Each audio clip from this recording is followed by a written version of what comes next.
Everyone. So everybody, exams over. कैसा feel आ रहा है? एग्जैक्टली एग्जाम खत्म होने की जो फीलिंग है ना कैसी है पता है कि जैसे माउंट एवरेस्ट पे चढ़ने वाले हम लोग, ठीक है। माउंट एवरेस्ट पे चढ़ने कहाँ, माउंट एवरेस्ट पे चढ़ने कहाँ, उसकी तैयारी करने कहाँ, ठीक है। वजन वजन उठा के चढ़ रहे, बेस कैंप तक पहुंचा, भी माउंट एवरेस्ट चढ़ने का पहुंच गए। अभी ऊपर जाके हवा खाने का और फिर वापस नीचे आने का। तो एग्जाम हो गया। अब ये है कि आपके पास इधर इस वक्त जो सबसे आप में और मेरे में जो इस वक्त सबसे मेजर डिफरेंस है वो ये है कि आपके पास भर भर के टाइम है। नाउ फर्स्ट थिंग आप लोगों को जो करना है वो मैं बोल सकता हूं अनवाइंड एंड रिलैक्स। तो सबसे पहली चीज क्या करना है? Unwind and relax. 1 दिन 2 दिन 3 दिन आराम करो, चिल करो, जरा सो, जितना सो सकते सो। बॉडी के सारे चक्रास को वापस क्या करो, अलाइन करके रिदम में लेके आओ। पहली चीज तो ये करेंगे। क्या करेंगे? सबसे पहली चीज हम क्या करेंगे? रिलैक्स। एक बात याद रखना, फ्यूचर के लिए भी relax is equal to repair. Relax is equal to repair. जितना तुमको डैमेज हुआ है ना बॉडी से, नींद से, आराम से, चैन से, खाने से, सबको क्या करोगे आप रिपेयर करोगे, ठीक है। वापस से चीजें रिदम में लेके आओगे। उसके इसी का पार्ट है आपके, यू कैन से हॉलीडेज, आपके वेकेशंस। स्टिल अगर कहीं घूमना फिरना है, जाना है, एंजॉय करना है, नानी के इधर जाना है, मामा की शादी में जाना है, कहाँ है, ठीक है, कोलकाता जाना है, गोवा जाना है, कहीं भी घूमना है, कश्मीर जाना है, कन्याकुमारी घूमना है, केरला जाना है, दिस इज द टाइम। हाँ, और ये मैं जो बोल रहा हूँ सबका टाइमिंग अलग है, सबके फैमिली स्ट्रक्चर्स अलग है। तो ऐसा नहीं कि इतने टाइम में कोई ये करेगा, इतने टाइम में ये करेगा। टिल रिजल्ट तक, रिजल्ट आने तक का मैं आपको काम दे रहा हूं कि ये अब कर सकते हो। सब एक साथ करना है, सब एक साथ करो, ओके। कुछ भी नहीं करना है, वेले बैठे रहना है, वेले बैठे रहो, कोई प्रॉब्लम नहीं। वेले बैठे रहने से एक प्रॉब्लम क्या आएगी वो बताऊंगा, वो थ्रू आउट कहीं ना कहीं मिल ही जाएगा रास्ते में। सेकेंड थिंग जो हम करेंगे वो ये करेंगे कि स्किल डेवलप करेंगे। सबसे इंपॉर्टेंट काम, कोई ना कोई skill, drawing, painting, cooking, dancing, जो अभी बोला, बॉक्सिंग, एनीथिंग। और मैंने बहुत सारी चीज लिख के रखा था। मैंने लिखा था कंप्यूटर क्लासेस यूजुअली लोग करते हैं। सबसे जो कॉमन चीज जो बच्चे करता है ना 10th के बाद या 12th के बाद, वो होता है सर मैं कंप्यूटर कोर्स कर रहा हूँ। ठीक है भाई, तेरी मर्जी। अब कंप्यूटर कोर्स वही है जो तू वर्ड, एक्सेल, पावर पॉइंट जो तुम्हारे स्कूल में हो रहा था, उसके एडवांस वर्जन बहुत सारी जगह मिलते हैं, आप वो कर सकते हो। नेक्स्ट, डिजिटल मार्केटिंग और एआई, जो आजकल मार्केटिंग में हॉट टॉपिक है, कंप्यूटर से रिलेटेड। अगर किसी को वो करना, और एक और आपने एमएससीआईटी का कोर्स सुना? आपने एमएससीआईटी का गवर्नमेंट जॉब में लाइन करते हो, एमपीएससी वगैरह का एग्जाम देके, तो आपके पास वो सर्टिफिकेट रहेगा तो थोड़ा सा एडवांटेज रहता है कि हाँ आपको बेसिक्स आता है कंप्यूटर का। अब स्किल डेवलपमेंट में अगेन कंप्यूटर के अलावा मैंने जो सोच के रखा हूं, और इससे रिलेटेड मैं एक कोर्स लॉन्च करने वाला हूँ 1 अप्रैल से, public speaking and communication mastery. ये 2 टॉपिक से रिलेटेड जो है मैं मतलब एक कोर्स लॉन्च करने वाला हूँ 1 अप्रैल से लेके मिड मई तक का रहेगा, या मई तक का रहेगा पूरा, ऐसा हो सकता है। हफ्ते में 2 से 3 सेशन होंगे उसके, और वो एक अप्रोक्सीमेटली 12 से 15 या मैक्स 20 सेशन का एक पूरा कोर्स रहेगा, जो यहाँ पे क्लास में इसी तरीके से हम लोग क्या करेंगे, अटेंड करेंगे। यहाँ पे आके बहुत सारी एक्टिविटी करेंगे, काम करेंगे, गेम्स भी होंगे उसके अंदर, मतलब सीखने से रिलेटेड पूरा कंटेंट है। तो देखो 2 स्किल हमको हमेशा आनी चाहिए, स्विमिंग एंड ड्राइविंग। ओके, सो ये स्किल आपको हमेशा, girl boy irrespective of your gender, आपको आना ही चाहिए।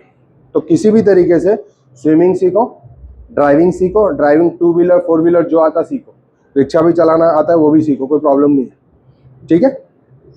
तो कुछ नहीं करेगा रैपिडो तो उसको कमा ही लेगा। Next thing, martial art, self defence, karate, anything, MMA वगैरह जो हो गया, ये आप प्लीज, जो भी गर्ल्स बॉयज एनीबडी जिसको ऐसा लगता है कि मुझे ये करना चाहिए, प्लीज सीखो। और दिस इज द एज आपके पास अभी, मैं 10th ऑलमोस्ट 12th के हिसाब से, आप लोग मार्च का अपने पास एक मोटा मोटा 10 डेज बचा हुआ है, गिनता भी नहीं हूं मैं। अप्रैल, मई एंड में या जून के स्टार्टिंग में कहीं ना कहीं जो है ना आपका इधर कहीं ना कहीं रिजल्ट आ जाएगा। तो रिजल्ट सिर्फ बोलने के लिए रिजल्ट है, और रिजल्ट है, रिजल्ट है, रिजल्ट आ जाएगा, फिर बस अरे तेरा क्या रिजल्ट है, मेरा क्या रिजल्ट है, इसका क्या टॉप है, उसका बस वही चलेगा। एक्चुअल में कुछ नहीं होगा। बहुत से बहुत ऑनलाइन रजिस्ट्रेशन होंगे, ठीक है, तो 2-4 दिन, हफ्ता 10 दिन वो चलेगा, फिर एक लंबा इंतजार रहेगा फर्स्ट लिस्ट का, फिर सेकंड लिस्ट का, थर्ड लिस्ट का। मतलब you yourself are not doing anything, you are just sitting at home and waiting for the result and for the list। तो करने के लिए मतलब बेसिकली तुम्हारे पास स्टिल कुछ नहीं है। तो ऐसा देखते देखते जून चले जाएगा और पॉसिबली जुलाई तक आ जाएगा, तो अपने पास मोटा मोटा 4 महीना है यार। और इस बार ये जो अभी जो बच्चे 11 से 12 में जा रहे हैं, अभी अंदर पीछे जिनका लेक्चर चल रहा है, ये बच्चे लोगों का ना, ये बच्चे लोग 17 मार्च, हाँ 17 मार्च 2025 में इनका एग्जाम खत्म हुआ था, ये जो अंदर बैठे हैं। मार्च के बाद इनका अप्रैल गया, मई गया, जून गया, जुलाई गया, उसके बाद में ना अगस्त हो गया इनका कॉलेज चालू हुए तक, अगस्त हो गया। मतलब 5-6 महीने बच्चे कुछ कर ही नहीं रहे थे। ओके, अभी रिजल्ट आएगा, और रिजल्ट तो जल्दी निकाल दिया लोग ने, मई एंडिंग में या जून के आसपास कहीं निकाल दिया, और उसके बाद में 2-2.5 महीना मतलब है ना बच्चा टाइम पास ही कर रहा है। So let's not waste those valuable time, ठीक है, जो आपके इस वक्त सबसे मुझे लिटरली ऐसा लगता है, आज मुझे कुछ भी करना है ना, मेरे पास सबसे जो कम चीज है मेरे पास वो है टाइम। बहुत कुछ करना रहता है लेकिन इसके लिए टाइम नहीं, उसके लिए टाइम नहीं, उसके लिए टाइम नहीं, तो हमारे पास सबसे बड़ा एसेट जो है वो क्या है, टाइम। तो इसको जितना मस्त यूटिलाइज कर सकते हैं ना खुद के लिए। तो और कोई स्किल मैं मिस आउट कर रहा हूँ, जैसे स्टिल मैंने मार्शल आर्ट, सेल्फ डिफेंस बोला, डांसिंग, कुकिंग, उसके बाद में ड्राइंग, पेंटिंग और व्हाटएवर आपको कोडिंग सीखने का है, आपको शेयर मार्केट सीखने का है, ट्रेडिंग सीखने का है, आपको जो भी ऐसी कोई चीज जो मुझे नहीं इस वक्त दिमाग में आ रही है, कुछ मेन स्ट्रीम से हटके है, प्लीज सीखो। और हमेशा नॉलेज के लिए कभी पैसा मत देखो। जहां कहीं से तुमको नॉलेज मिल रहा है ना, उसके लिए थोड़ा सा जुगाड़ करो, लेकिन कोशिश करो, तुमको लगता है कि तुम्हारा कैरियर है उसके अंदर और उसके अंदर कुछ हो सकता है, सबसे पहले वो चीज करने की कोशिश करो। Is that clear? ठीक है, तो नेक्स्ट थिंग हम लोग क्या करेंगे, स्किल डेवलप करेंगे। थर्ड थिंग जो हम कर सकते हैं वेकेशन में वो है, 10th के पॉइंट ऑफ व्यू से बोल रहा हूँ और इवन 12th के पॉइंट ऑफ व्यू से। पहले 10th का ये रहेगा कि भैया मैं कॉमर्स लूंगा या साइंस लूंगा या आर्ट्स लूंगा, या उधर 12th वाले हम अब बैफ करेंगे या बीएमएस करेंगे या फिर सीए करेंगे या सीएस करेंगे या होटल मैनेजमेंट करेंगे या इवेंट मैनेजमेंट करेंगे। डिग्री में क्या करेंगे ये डिसाइड आप जितना जल्दी कर लोगे उतना बेटर रहेगा। 10th वाले भी प्लीज रिजल्ट के दिन मत सोचना, और इसके ऊपर तो मैं एक सेपरेट वीडियो बनाऊंगा भी और शेयर करूंगा आपसे। यहाँ पे जो भी साइंस एस्पायर करने वाले बच्चे लोग हैं, please don't wait for the result. Demo lectures, demo classes attend करना शुरू कर देना जहां तुमको अच्छा लगे। मैंने जो सजेस्ट किया हूं, जो जिन लोगों ने यहाँ पे गेस्ट लेक्चर लिए उनका अटेंड करो। बाकी ऑल ओवर मुंबई, गूगल जिंदाबाद, ढूंढो अपने एरिया में, अपने आसपास जहां तुमको सबसे बेस्ट क्लासेस लगता है, go and attend demo lectures. तो क्या जो तुम सोचे थे साइंस लेना, तो साइंस का तुमको थोड़ा सा टेस्ट मिलेगा, कड़वा है, खट्टा है, मीठा है, ठीक है, सब पता चलेगा। और डेमो लेक्चर में देखो समझ में आ जाएगा कि science is your cup of T और नॉट। आपको बहुत अच्छे समझ में आ जाएगा कि मैं साइंस के लायक हूं कि नहीं, या साइंस मेरे लायक है कि नहीं, अपने को बहुत क्लियरली समझ में आ जाएगा। इमोशनल होकर कोई डिसीजन नहीं लेना कि मुझे साइंस या कॉमर्स या आर्ट्स इसलिए लेना है। और दूसरा, साइंस की सबसे गंदी बात जो पेरेंट्स के दिमाग में होती है, परसेंटेज डिसाइड करता है कि साइंस ये बच्चा 80-85 अबाव लेके आया तो ये साइंस का बच्चा है, और इससे कम लेके आया तो फिर ये कॉमर्स लेगा। ऐसा नहीं है, ऐसा नहीं। ओके, आपको सबको पता है मेरा परसेंटेज 10th का 49.84% मेरा 10th का परसेंटेज है। ये मेरा 50% भी नहीं है, ठीक है। तो अगर मेरे ऐसा बच्चा साइंस ले सकता है और साइंस 11th 12th करके आगे डिग्री भी अगर मैथमेटिक्स से कर सकता है, तो मैं कभी नहीं सोचता कि परसेंटेज डिसाइड करेगा कि हम साइंस लेंगे या कॉमर्स। क्या सब्जेक्ट अपने को अपनी तरफ अपील करता है, अट्रैक्ट करता है, वो दैट मैटर्स द मोस्ट। अभी जैसे बसरा को जानते हैं ना आप लोग, बसरा, ठीक है, तो बसरा का 91% आया था, बसरा का बोर्ड पे देखना 91% आया था उसका, और उसके बड़े भाई का, वो खालिद जो मेरे पास पढ़ा था, उसका 86% आया था। तो खालिद ने 86% लाके साइंस लिया और बसरा ने 91% लाके भी कॉमर्स ली। इनकी बहन कृतिका ने 96% लाके भी उसने कॉमर्स ली, ठीक है। तो परसेंटेज नहीं डिसाइड करेगा कि हम साइंस लेंगे या कॉमर्स लेंगे। तो फ्री टाइम में एज ए सेट कि आपके पास टाइम है, बैठ के ये सबसे बेस्ट टाइम है कि खुद को जरा एनालाइज कर कि दिव्यश्री क्या बेस्ट कर सकती है, प्रणय क्या बेस्ट कर सकता है, हर्ष क्या बेस्ट कर सकता है। जरा खुद को प्लीज एनालाइज करो कि मैं इस वक्त सबसे बेस्ट क्या कर सकता हूँ, या ये चीज जो मुझे अभी इस वक्त अच्छी लग रही है ये सिर्फ इसी वक्त के लिए अच्छी लग रही है कि यार मैं लॉन्ग टर्म इसके अंदर कैरियर बना सकता हूँ खुद को। और ऐसा नहीं कि तूने एक चीज चूज किया और वो गलत निकली तो कोई तेरे को फांसी चढ़ा देगा, नहीं कोई बात नहीं, ठीक है, ये नहीं ये नहीं, अब ये ट्राई करेंगे, ये नहीं ये ट्राई करेंगे, ये नहीं ये ट्राई करेंगे, लेकिन थोड़ी सी उसकी क्लैरिटी हो जाएगी ना, बहुत अच्छा रहेगा कि अच्छा मैं ये करने वाला हूँ या ये करने वाली हूँ। ये एवरीबॉडी समझ में आया क्या बोल रहा हूँ मैं, ठीक है। साइंस आर्ट्स कॉमर्स, देखो यूट्यूब पे लाखों वीडियो पड़े हुए, लाखों वीडियो, करोड़ों वीडियो पड़े हुए। मैप बीएमएस कौन सा कॉलेज अच्छा है, किधर ले सकते हैं, क्या कट ऑफ है, सब तुमको समझ में आएगा। तो जरा प्लीज ज्यादा से ज्यादा टाइम इसके ऊपर कोशिश करने में लगाना कि मैं अभी क्या लूंगा, आर्ट साइंस कॉमर्स या मैप बीएमएस या व्हाटएवर डिग्री प्रोफेशनल कोर्सेज आप ये करोगे वो। नेक्स्ट थिंग जो मुझे बहुत अच्छी लगती है, अगर तुमको कुछ नहीं करना है ना तो आप करो पार्ट टाइम जॉब, लेकिन मैं एकदम स्ट्रिक्टली बोल दे रहा हूं, नॉट फॉर मनी, ठीक है। किसी के इधर भी अगर आपको दिल करे एज अ पार्ट टाइम क्या करो, कोई डॉक्टर के इधर कंपाउंडर बन के, ठीक है, कोई भी घर पे ट्यूशन देना शुरू करो, बेबी सिटिंग करना शुरू करो, पेट सिटिंग करना शुरू करो, कोई भी छोटा मोटा काम जो तुमको लगे जिससे तेरे को कुछ सीखने मिल रहा है या तेरा टाइम यूटिलाइज हो रहा है, okay. As I said, money should not be the primary reason for doing that part time job. Just देखो क्या इंटरेक्शन मिल रहा है वहां पे, क्या एक्सपोजर मिल रहा है, कैसे इंटरेक्शन करने मिल रहा है लोगों से, कैसे लोग आ रहे हैं। डॉक्टर एक डेंटिस्ट के इधर भी हो सकता है जो लग सकता है, और या तो फिर हो सकता है जो नॉर्मल जैसे इनके आशा क्लिनिक है वैसे डॉक्टर के इधर भी बहुत सारी भीड़ लगी रहती है। तो अलग अलग टाइप के पेशेंट आएंगे, किधर दुख रहा है, इधर दुख रहा है, इधर दुख रहा है, उधर नाखून दुख रहा है, बाल दुख रहा है, सब कुछ ना कुछ अलग अलग टाइप। मतलब हाँ, को हो सकता है तो सीए के इधर एज अ ऑफिस बॉय लग जाए, या तो हो सकता है कि मतलब कोई टीचर अपने इधर ही ऐसा हो सकता है, एडमिन हो गया, स्टाफ हो गया, इस तरीके से बहुत सारी जगह पे रिक्वायरमेंट होती है। आप जाके ट्राई करो तो करो। Since you are under age तो चाइल्ड लेबर का प्रॉब्लम आ सकता है, तो इसलिए मैं बोल रहा हूँ पैसे के लिए मत करो, ओके। याद है मैं हमेशा बोलता हूँ कि हमने नंबर प्लेट बनाने का, मैंने नंबर प्लेट बनाने का काम करता था एक टाइम पे, तो हम जिससे नंबर प्लेट बनाने का काम करते थे ना, वो बंदा हमको कारखाने के अंदर भी आने नहीं देता था, मुझे और मेरे भाई को। वो बोलता था उधर बैठो, उधर से देखो हम लोग कैसा काम कर रहे हैं। और वो और 1.25 लाख 1.5 लाख की जो मशीन थी जिसपे वो चीज़ होती थी, हमने वो खरीदा और फिर उनका देख के जाके क्या करते थे, घर पे उसको प्रैक्टिस करते थे और फिर उसको मतलब बनाते थे, ओके। तो वो हम पैसे के उधर कितने घंटे हम बिता देते थे पता भी नहीं, बैठ के अच्छा ये कैसा बनता है, ये कैसा बनता है, ये कैसा बनता है, सिर्फ सीखते रहते थे, सीखते रहते थे, सीखते रहते थे। और फिर उसको क्या करते थे, कोशिश में अपनी मशीन पे ट्राई करते थे, अलग अलग एक्सपेरिमेंट करते थे। मैं रात में मैं बहुत सारे डिजाइन बना के रख देता, तो सुबह मेरा भाई अलग अलग रिक्शे पे, टैक्सी पे, टेम्पो पे उसको वो डिजाइन को लगाने का काम वो करता था। तो पार्ट टाइम जॉब कर सकते हो जो तुमको प्रेफरेबल लगता है, जो तुम कर सकते हो। सी सबसे बेस्ट इस वक्त तुम इतने पढ़े लिखे हो कि तुम घर में ट्यूशंस ले सकते हो, छोटे भाई बहन का, कजिन्स का, और बोले ना फ्री में पढ़ा। आप सबको पता, जैसे मैं, आप बिलीव नहीं करोगे, ये तो मैं सोचा भी नहीं था कि शेयर करूंगा टॉपिक।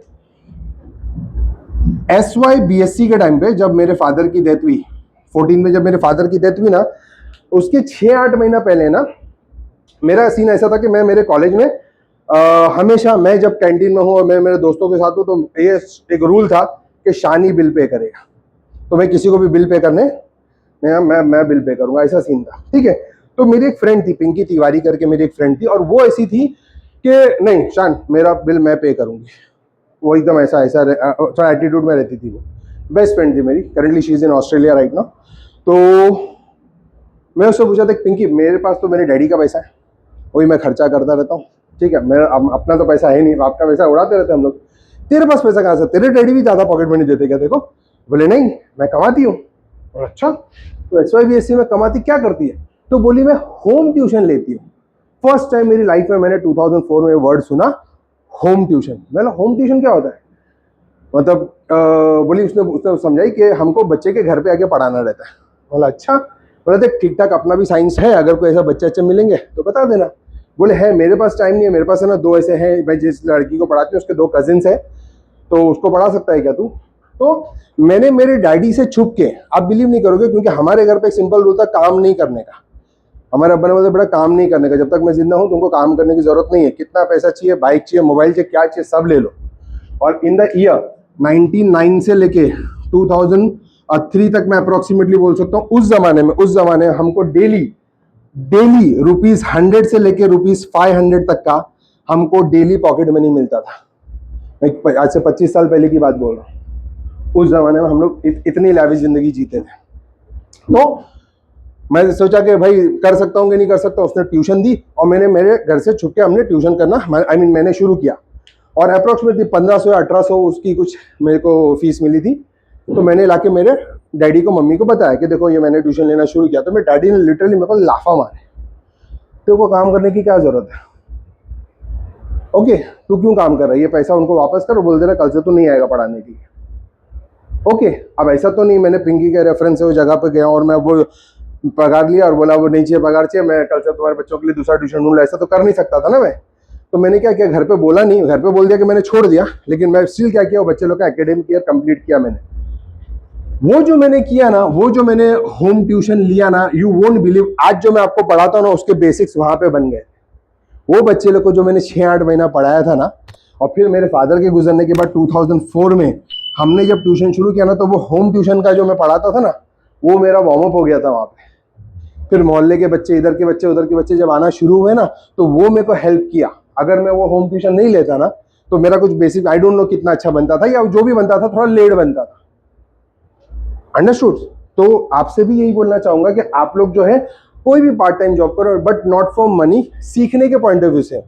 और मान लेते कि कोई हो सकता है कि तेरे को बोल रहा नहीं बेटा मैं तो पैसा दूंगा, ओके कि नहीं बेटा तेरे को थोड़ा पैसा लेना पड़ेगा। मान लेते तो आपके माइंड में ऐसा है कि यार इधर तो मुझे कम से कम 6000 रुपीज तो मिलना चाहिए, और वो हो सकता है तेरे को दे रहा 3000 रुपीज ही।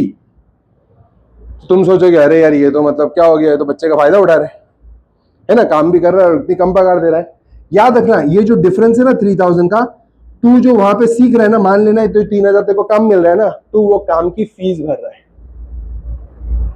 जो तुझे वहां पे जो सीखने मिल रहा है ना, लोगों से इंटरेक्शन करने मिल रहा है ना, कैसे कस्टमर से कैसे बात करने का, सेल्स कैसे क्लोज करने का, हिसाब किताब कैसा करने का, ये समझ जाना कि तुझे सीखने मिल रहा है, तू उस सीखने की फीस भर रहा है। समझ में आया? और डिग्री वाले लोग से मैं बोलूंगा 13th में 14th में मेक अ हैबिट। और इसीलिए आप देखोगे मैंने जब तहजीब का 10th हुआ ना, तहजीब का 10th होने के बाद पूरा वेकेशन और उसको यहीं पे मेरे साथ में